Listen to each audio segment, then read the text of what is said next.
బొట్టంటే మా నాన్నకు చాలా ఇష్టం అంట కదా అత్తయ్య.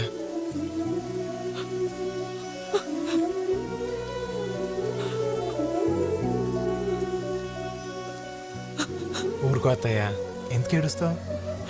నిన్ను చూస్తుంటే నా అల్లుడిని చూస్తున్నట్టు లేదురా, మా అన్నయ్యని చూస్తున్నట్టే ఉంది. ఒక పక్క నిన్ను చూస్తుంటే కొండంత ధైర్యంగా ఉందిరా, కానీ నిన్నేమైనా చేస్తారేమోనని భయంగా కూడా ఉందిరా. నీ మేనల్లుడు భయపెట్టే రకమే గానీ భయపడే రకం కాదు అత్తయ్య. నువ్వు ధైర్యంగా ఉండు.